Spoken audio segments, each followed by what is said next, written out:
نے فرمایا اسے پکڑ لو ورنہ یہ گردن کاٹ بھی لائے گا۔ حضرت برا بن مالک نا 12 سال کی عمر ہے، 12 سال۔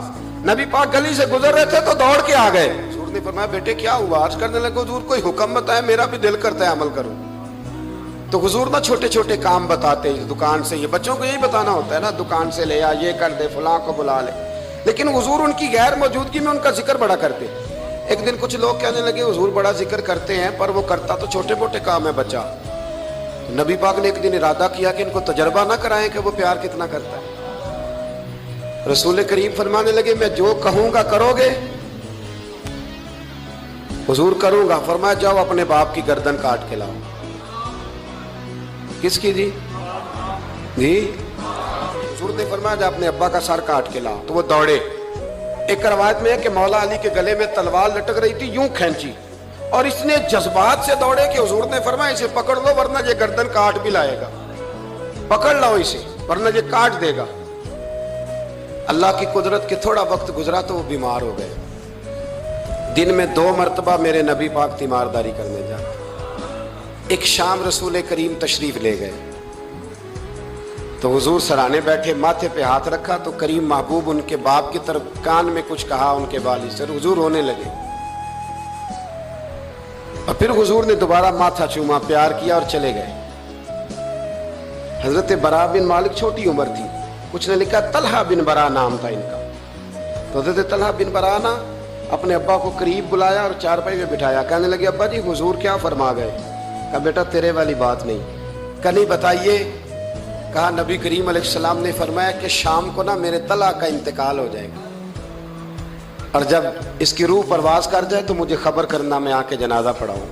ٹھنڈ بڑی تھی مدینے میں، ٹھنڈ بڑی تھی۔ حضرت طلحہ نے نا اپنے باپ کا ہاتھ پکڑا اور اپنے سینے پہ رکھا، کہنے لگے ابا حضور تو جو فرما گئے پر میری وصیت یاد رکھنا، نبی پاک کے دین کا قانون یہ ہے کہ جب کوئی انتقال کر جائے تو جلدی دفن کرو۔ اس طرح کرنا، رات کا وقت ہوگا جب میرا انتقال ہوگا تو فوراً غسل دے کے نا دفن کر دینا، نبی پاک کو خبر نہ کرنا، نہ بتانا۔ عمر دیکھو اور بات دیکھو۔ کہ حضور کو کیوں نہیں بتانا؟ حضور خود فرما کے گئے ہیں۔ تو کہنے لگے رات کا وقت ہوگا تو جن گلیوں سے حضور نے گزر کے آنا ہے نا وہ یہودیوں کے محلے ہیں، ایسا نہ ہو کہ میرے جنازے کی وجہ سے کوئی یہودی میرے نبی کو تکلیف دے دے، میرے جنازے کی وجہ سے، جنازے کی وجہ سے۔ یہاں کہتے ہیں حضرت صاحب مجھے بڑا پیار ہے آپ سے پر میرے گھر ضرور پہنچے، جیسے مرے یا جیے، وہاں شام کو آپ کو پہنچنا پڑے گا۔ میرے رسول کریم علیہ السلام کے غلاموں نے دیکھو انداز محبت کیا بیان فرمایا۔ کہا نبی پاک کو تکلیف نہ ہو میری وجہ سے، میرا جنازہ خود ہی پڑھ کے مجھے دفن کر دینا۔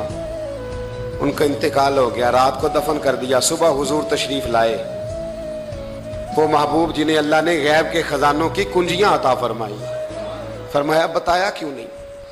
مجھے بتاتے، میں خود جنازہ پڑھتا، میں خود نہ قبر میری تے میرے اپیرا جے کر پاوے پھیرا، قبر دے اندروں ہڈیاں اٹھ کے مجرا کر سن تیرا۔ کہا بتایا کیوں نہیں، خبر کیوں نہیں کی؟ میں جنازہ پڑھتا، میں خود پہنچتا۔ تو باپ رو پڑے، عرض کرنے لگے حضور میرا تو پتر تھا، میرے لیے اس سے بڑی سعادت کیا ہوتی کہ آپ جنازہ پڑھاتے، پر اس نے وصیت کر دی کہ حضور کو بتانا نہیں، تکلیف ہوگی۔ نبی کریم فرمانے لگے بتاؤ مجھے اس کی قبر کہاں ہے۔